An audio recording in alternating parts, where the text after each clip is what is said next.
Just how triggering are our phones when it comes to dopamine? Great question. Live bodies. Hopefully people aren't looking at dead bodies, but looking, seeking, etc., almost always for things outside the confines of our skin.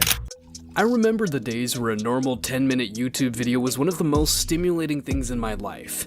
Then YouTube introduced YouTube Shorts. But because this wasn't enough, we now additionally have Minecraft jump and run clips in the shorts. So our overstimulated mind gets even more stimulation. This is just insane and also kind of ridiculous. I would say that we have reached the pinnacle of stimulation, and our brains are wired so that we always automatically crave the most stimulative thing available. As you can see right now, because you look at the Minecraft clip and not at the steady text. We often hear that, that social media getting dopamine hit after dopamine hit. When we first get on social media for the first time or after a long period of time, the amount of dopamine that's released we think is quite substantial. It's novel. Remember, dopamine is about novelty, surprise, and the sense that we are on some exciting track. That's what dopamine is really about.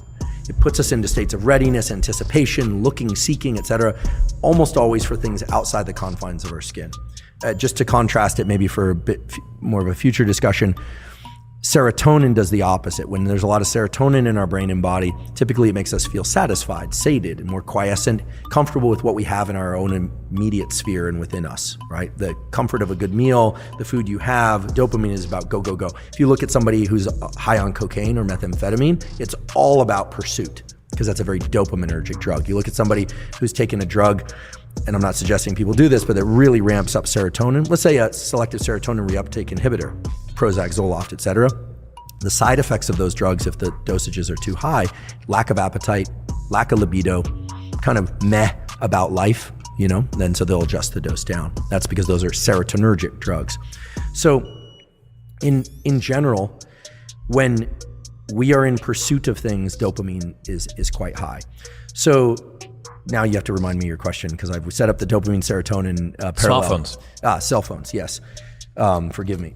So the thing about cell phones is when you first get on there and you have, let's say no Wi-Fi on the flight or something, and you land, it can actually be quite stimulating. You get a lot of dopamine. Oh, there's this. Oh, there's that. But very quickly, when you're scrolling on social media, you're no longer getting the novelty, but you're continuing to do it and you almost don't know why you're doing it. At that point, it shifts over to something that's a bit more like an obsessive compulsive behavior, where we can define an obsessive compulsive behavior where the obsession leads to a compulsion. So the obsession is a thought, the compulsion is a behavior, but the acting out of the compulsion merely serves to increase the obsession.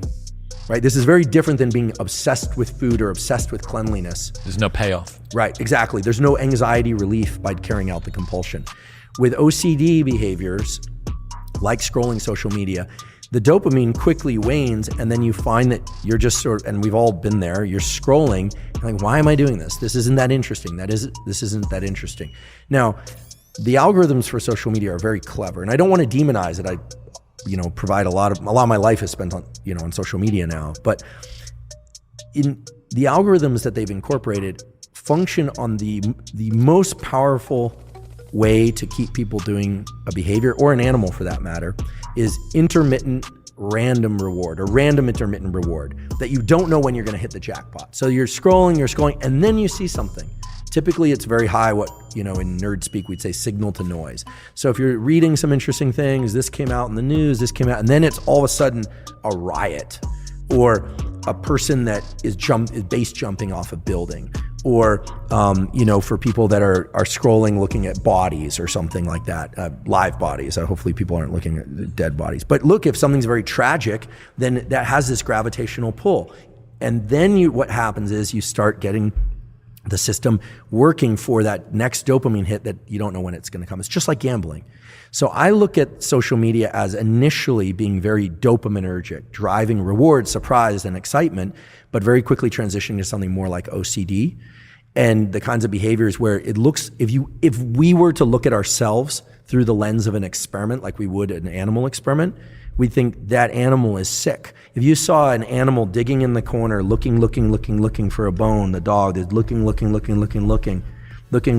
you'd think that's really sad.